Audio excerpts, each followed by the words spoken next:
I grew up in the 1980s. You know, it was a magical time. The music was like totally cool. The fashion was rad. And the TV shows were bad. That actually meant that they were good. There are some classic TV shows that provide some excellent parenting advice. You know, and while I watched these shows as a kid, seeing them now as an adult gives me a completely different perspective on the knowledge that they shared and the family values that a lot of them displayed. So in this video, we're going over the top 10 80s TV shows for parenting advice.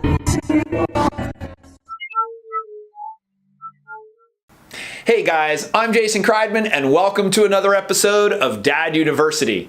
We cover a different dad advice topic every Thursday. So be sure to follow us on our social channels, subscribe on YouTube, and click on that notification bell.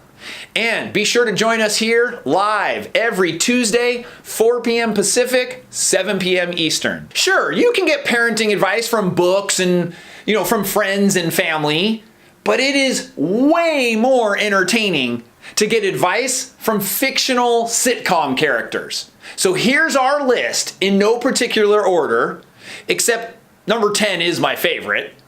Let's do it. Number 1, Family Ties. So Alex P. Keaton, the main character, and his two sisters are the children of two very liberal parents. They're essentially hippies. And Alex's political views couldn't be more different from his parents. While there were many differences, these loving parents allowed their kids to find their way. They were great coaches and mentors to their kids, even though they would often disagree. Number 2, The Cosby Show.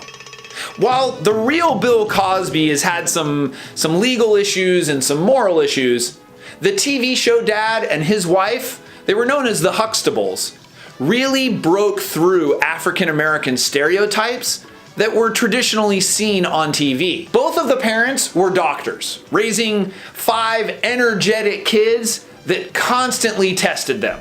Whether it was, cheating in school or boyfriend and girlfriend issues, there was never a dull moment on The Cosby Show. While the parents were strict, they would have conversations with their kids that were deep and meaningful, and typically then leading their kids into making their own good decisions. Number 3, Webster.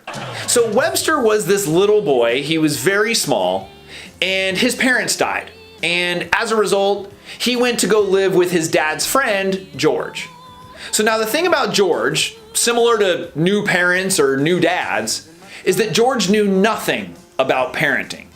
But what he did have going for him is that he loved that little boy very much. You would watch George struggle with a lot of parenting situations that we can all relate to. But he loved that child so much that he built a very strong bond with him. And they would cover topics like bullying or dealing with Webster's friends, or a lot of the adversity that Webster had to deal with because of his height. Number 4, growing pains. So the dad, Dr. Seaver, was a psychiatrist and he worked from home, so he had a lot of interactions with the kids. There was 3 of them, and the oldest child, Mike, would often get into mischief. And these 3 kids had very distinct personalities, so it made for excellent television. Dr. Seaver and his wife Carol seemed to have what was almost like an endless supply of parenting advice every episode. It was great. Number 5, Different Strokes. So this was interesting. You had a single, old, white rich guy with a daughter and a housekeeper who adopted 2 young black kids from Harlem. The dynamics between them was exceptional. So the old guy, Mr. Drummond, or Mr. D as they called him, would often find himself in dilemmas with the 2 brothers. But he approached these situations with love and kindness. And so he would often give them advice. He would often be very open with him that he didn't know how to solve every problem. But he was there to listen, and he was there to try to understand things from their perspective. He had a lot of empathy. Number 6, Full House. So this one is interesting from a dad perspective in that there was 3 men in the house watching the kids. You had the sports anchor widow, Danny, and he had 3 daughters. And helping him was his brother-in-law, who's a rock musician, and his friend, who was a comedian. And so they had very different parenting techniques, but yet they all came from a place of love. You would see these 3 men who were obviously very different come from different perspectives when they were trying to handle situations. But the common thread was that they would all talk it out. They would all have really good communication. Number 7, Roseanne. So this show just made the timeline as it debuted in 1988. This working class family, the Connors, would cover some serious topics, but they do it with comedy and honesty. Never to shy away from controversy or voice her opinion, Roseanne was the matriarch of the show. And along with her husband Dan, they raised 3 kids. Between sibling rivalry, dating, or common teen issues, there was always good, valuable parenting advice on this show. Number 8, Who's the Boss? This is a story about a divorced woman, Angela, who lives with her son and her mom, the grandmother. And she hires a live-in housekeeper who's male, who also brings along his daughter, Samantha, to live with them. It might be a little confusing if you've never seen the show, but the parenting dynamics are very interesting. Tony, the housekeeper, has a way of parenting. The mom has her own way of parenting. And then, of course, the grandmother has her own opinions on how the kids should be raised. So it makes for excellent television. Number 9, Happy Days.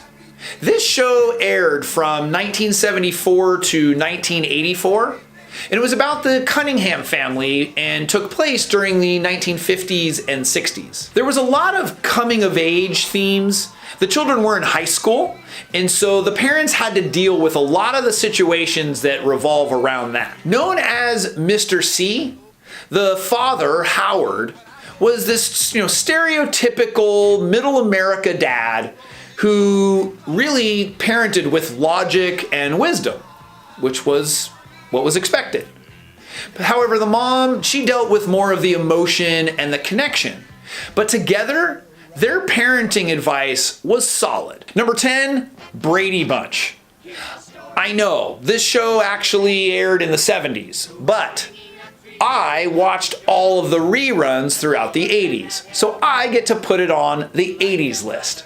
And it happens to be my favorite show from a parenting advice perspective. The husband and wife each had 3 children when they got married. So this was now a family of 8. There were life lessons in every episode, but they dealt with topics like bullying and friendships and how to treat each other. There was a lot of great advice on how to get along with other people, especially siblings. But they loved each other, they supported each other, even though they often got on each other's nerves. I've introduced many of these shows now to my children, and it's interesting to watch these shows now as an adult because of the insight and the parenting advice that they provide. I feel like they're really valuable. I'd love to hear from you. Are there any television shows that you feel provide great parenting advice? Leave your feedback in the comments section below. Be sure to give this video a thumbs up, follow us on our social channels, subscribe on YouTube, and click on that notification bell. Also, be sure to catch our live show every Tuesday, 4 p.m. Pacific, 7 p.m. Eastern, right here where you're watching this video. We thank you for watching, and we'll see you next week.